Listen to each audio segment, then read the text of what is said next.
હવે જોઈએ આપણે નેક્સ્ટ ક્વેશ્ચન 41 ક્વેશ્ચન. આ ક્વેશ્ચન આપણને શું કહે છે કે what is the working fluid in steam power plant. જે વર્કિંગ ફ્લુઇડ છે, બરાબર છે, આ વર્કિંગ ફ્લુઇડ સ્ટીમ પાવર પ્લાન્ટની અંદર કયું છે? તો પાવર પ્લાન્ટ કયો છે? Steam power plant. It means steam સાયકલની વાત થઈ રહી છે. કઈ સાયકલની? સ્ટીમ સાયકલની વાત થઈ રહી છે. હવે સ્ટીમ સાયકલ આપણે જાણીએ છીએ કે જે સ્ટીમ સાયકલ છે એની અંદર આપણે વાત કરીએ તો એક રેન્કાઇન સાયકલ છે સ્ટીમ સાયકલ. ઓકે, હવે સ્ટીમ શામાંથી ડેવલપ થાય છે? Steam develop from water. Okay, high pressure vapour, water vapour, it is called as steam. તો વોટર જો હશે તો જ સ્ટીમ ડેવલપ થશે. ઓકે, તો સ્ટીમ સાયકલની અંદર એટલે કે સ્ટીમ પાવર પ્લાન્ટ જે છે એની અંદર શું થઈ રહ્યું છે કે બોઇલર જે છે એની અંદર આપણે વોટર જે છે એમાંથી સ્ટીમ મેળવીએ છીએ અને પછી સ્ટીમ જે છે એનો ઉપયોગ કરીને આપણે શું મેળવીએ છીએ? ટર્બાઇનને રન કરીને આપણે પાવર મેળવીએ છીએ. ઓલરેડી આપણે આ વસ્તુ જોઈ ચૂક્યા છે. ઓકે, તો આ જે સ્ટીમ પાવર પ્લાન્ટ જે છે તો વર્કિંગ ફ્લુઇડ તરીકે કોણ હશે? વોટર હશે. ઠીક છે, તો આપણો આન્સર શું આવશે? વોટર. ત્યારબાદ જોઈએ ક્વેશ્ચન 42. દેખો, યુઝ ઓફ ધ એનાલાઇઝર. એનાલાઇઝરનો ઉપયોગ શું છે? ઓકે, તો યુઝ ઓફ ધ એનાલાઇઝર, દેખો જે આપણે વેપર કમ્પ્રેશન રેફ્રિજરેશન સાયકલ જોઈ હતી VCRS રેફ્રિજરેશનમાં, ત્યારબાદ આપણે એક સાયકલ જોઈ હતી VARS vapour absorption refrigeration system. Vapour absorption refrigeration system જે છે એનો COP કેવો હતો? લો COP હતો. ઓકે, અને એ કેવી સાયકલ હતી? હીટ ઓપરેટેડ યુનિટ હતું. આ હીટ ઓપરેટેડ, આપણે આ બધી વસ્તુ જાણીએ છીએ. ઓકે, તો હીટ ઓપરેટેડ યુનિટ છે. હવે આ જે સાયકલ છે VARS સાયકલ, એની એક સાયકલ છે એ છે NH3 એટલે કે એમોનિયા વોટર સાયકલ. ઓકે, એની અંદર વોટર જે છે એબ્ઝોર્બર તરીકે યુઝ થાય છે અને NH3 રેફ્રિજરન્ટ તરીકે યુઝ થાય છે. ઓકે, તો આ જે એબ્ઝોર્બર છે એના તરીકે કોણ વપરાય છે? વોટર. ઇટ મીન્સ વોટર જે છે ઘણી વખત સાયકલ દરમિયાન એમોનિયામાં સોલ્યુબલ હોય છે અને વોટર જ્યારે આ જે બંનેનું મિક્સર જે છે એ જ્યારે હીટ થાય છે તો એનું વેપરમાં કન્વર્ટ થાય છે, વોટર વેપરમાં. તો એટલા માટે જ્યારે વોટર વેપર જે છે એને એમોનિયાથી અલગ કરવી હોય ત્યારે આપણે શું કરીએ છીએ? આ જે એનાલાઇઝર છે એનો ઉપયોગ કરીએ છીએ જેથી કરીને એ અનવોન્ટેડ જે પાર્ટિકલ્સ જે છે જે ઇવાપરેટરની અંદર એન્ટર થઈ જાય નહીં.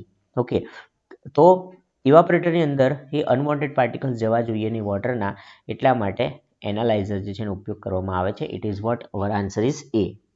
ત્યારબાદ આપણે જોઈએ કે which of the following can be transferred between the system and its surrounding in an isolated system.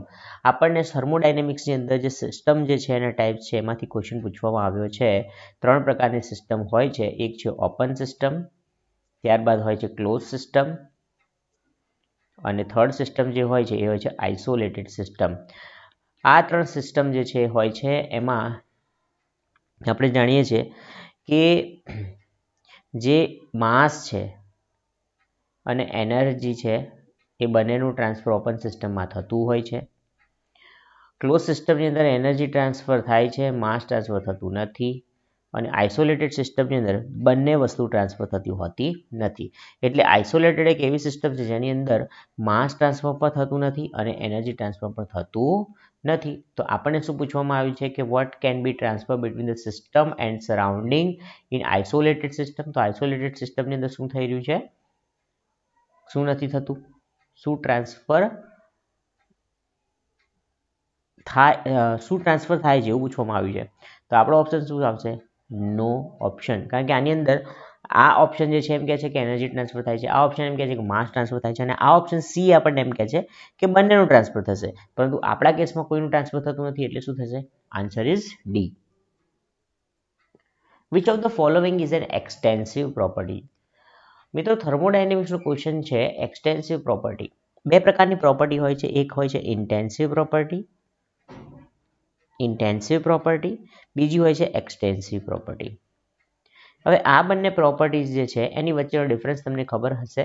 Intensive property is independent of mass. Mass જે છે એની ઉપર ડિપેન્ડ કરતી નથી. પરંતુ જે extensive property it is dependent on mass. Dependent on mass, એ mass ઉપર ડિપેન્ડ કરે છે. કઈ પ્રોપર્ટી? Extensive property. આપણને શું પૂછવામાં આવ્યું છે? Extensive property.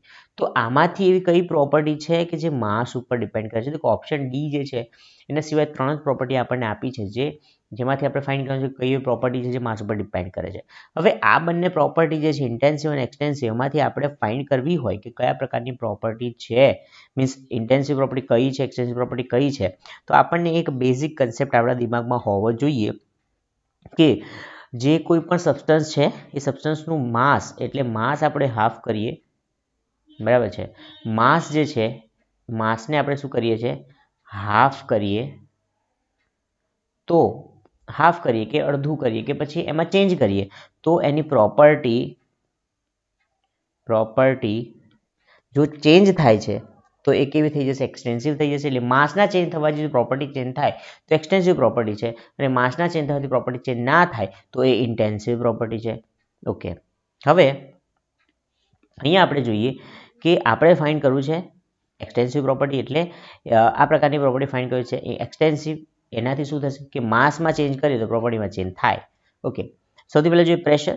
પ્રેશર એક એવી પ્રોપર્ટી છે કે પ્રેશર જે છે એટલે કે માસ, એનું માસ બદલીએ સબસ્ટન્સનું તો પણ જેટલું પ્રેશર આપણને નોર્મલ ડાયરેક્શનમાં મળે છે એટલું મળવાનું જ છે. એટલે પ્રેશર જે છે એનાથી પ્રેશર જે છે ઇન્ટેન્સિવ પ્રોપર્ટી છે.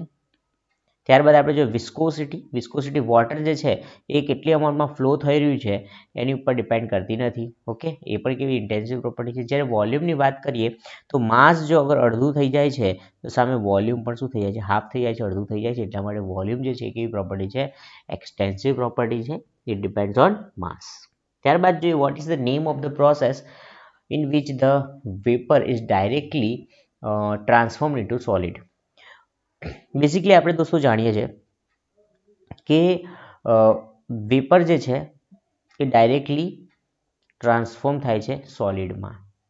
ઓકે, તો વેપર ડાયરેક્ટલી ટ્રાન્સફોર્મ થતું હોય સોલિડમાં એવી પ્રોસેસ જે છે એ કઈ છે એ આપણે જોવાની છે.